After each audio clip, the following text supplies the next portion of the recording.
Hello and welcome to the Mexican Conservative, and welcome to The Brief, a short look at a specific topic, and today's topic we'll be looking at today is young people and socialism, the evil S word. Now, why are young people so enthralled by socialism? Well, as a person who grew up in the 90s era and saw the transition from one thought process to another in terms of how to teach and discipline children, I can tell you exactly why. They're spoiled. They have no concept that they have to work hard for something. They think if they apply themselves for 5 minutes to a subject, suddenly they are an expert, and they should receive just as much as a person who has been doing the job for 20 years. Now, in young people in school, I was part of this transitionary phase. We went from, you do something wrong, you receive a punishment, to, you do something wrong, well, just don't do it. No punishments.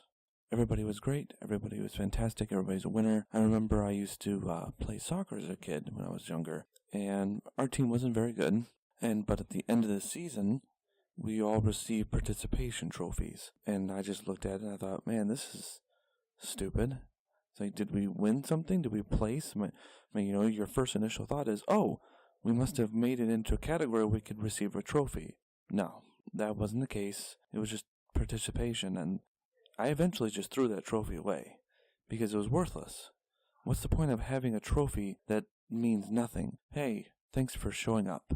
And they do that type of stuff in schools. And then these millennials, these young people, they go to jobs expecting that exact same type of thing. Hey, you showed up today.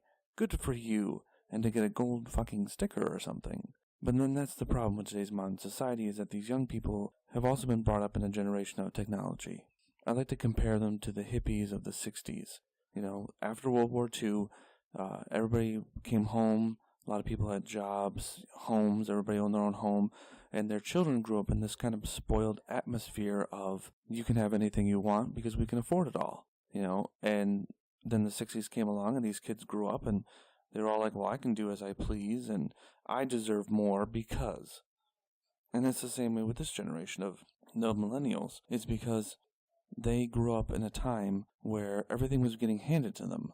Oh, you didn't win, but here's a participation trophy. So you're still getting a trophy even though you didn't win, which is wrong. Then it's no punishments for doing things wrong. And next, it's you're the greatest, that super positive reinforcement that doesn't help a child fix what they're doing incorrectly, it just reinforces it. So instead of saying, oh, you need to work on that, you need to put more effort into what you're doing, the teacher goes, oh no, that's great, that's perfect, you did such a good job. Reinforcing a negative behavior rather than trying to correct it and help push that child down a path of where they understand how to deal with their own mistakes and be able to fix them, like a normal functioning member of society. Then these kids get out of school and they expect that they can just walk into a place and get a job. Life doesn't work that way.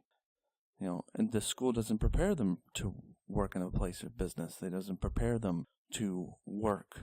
But they don't really teach economics classes or how to handle your money anymore.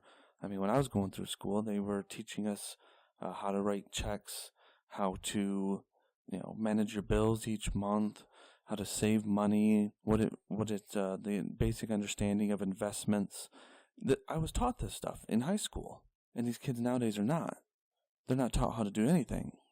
They're just assuming that they're going to walk out into the world and everything's going to be taken care of for them. And this brings in this tie to socialism. They go out into the world and they find out the world's not fair. Reality is not fair. Everything's not divvied up equally like it was when they were in school. And so therefore they want everything to be divvied up equally. They work for 5 minutes and expect to earn as much as the man who's been working for 20 years. And then here comes socialism. Everything gets spread equally. I, since me being a millennial, have more say and as much say as a person who has been in this industry for 50 years and knows it by the back of their hand. But me, who's been here for 5 minutes, deserves an equal say in how the companies run. Socialism is the religion of idiots. The redistribution of everything. These young people, they claim that they don't want money and wealth and all this other nonsense, but they do. Or else they wouldn't idolize people who are rich and wealthy. They say that everything should be equal. Everybody should be rich and wealthy. Well, that's just not how the world works. Because if everybody was rich and wealthy, the world wouldn't function. Who would be the one that would be manning the gas station? If I was rich and wealthy, I wouldn't work at a gas station. Who would be a waitress? I wouldn't want to be a waitress. If I was rich and wealthy and had all kinds of this money that was redistributed to me, I wouldn't go do the menial jobs that help society function. It's a sad fact, but it is an unavoidable fact. There are going to be people in the world who have to do these menial jobs that are on the bottom rungs, but that helps the whole cog of society move. It's not to say anything against these people. They are part of the machine that helps society run. They are like the keystone in a building.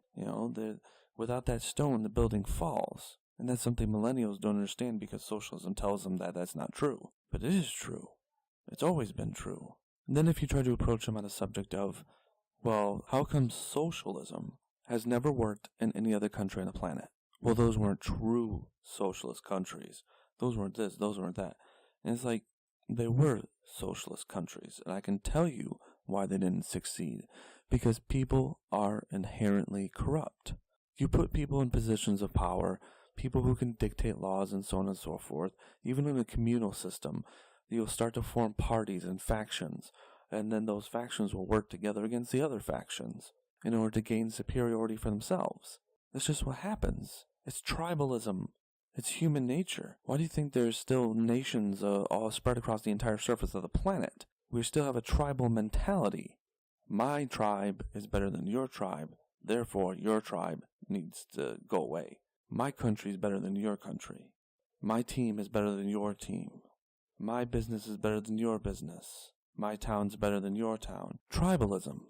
You can't have a perfect socialist society because of tribalism that's still ingrained in every human being on the face of the planet. People wish to feel like belonging. Now, on a small scale, socialism can work. If you have a small community that's all one, like a small town, a single small town, that's fine, because they can have equal representation, they can have direct democracy.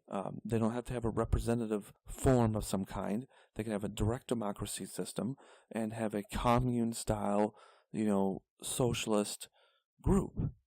But the minute you start to expand beyond that, that's when things fall apart. Because humans are inevitably flawed creatures, and the tribal mentality will take over. Factions will start to grow. Whenever there was a socialist country, that's exactly what it was, its downfall. When the Soviet Union started, at first there were other Soviet parties in Russia, and then there was the Bolsheviks headed by Lenin. All the same mentality, all wanting socialism, but tribal system existed. And then the Bolsheviks took out their enemies, and they became Soviet Russia eventually down the line. And even within Lenin's own group, there were parties. There were Trotskyists, there were Stalinists. So there was a whole heaping mess. You just can't avoid it. And that's why socialism will never work. And why young people need to get away from this idea that it's the perfect system. It can't exist because of human tribalism that's ingrained in all of us. But that's going to do it for me for today. This has been a Mexican Conservative brief, something new I'm trying. So if you guys could like, comment, subscribe, look for me on Facebook and Twitter. And don't forget, we are here because we disagree.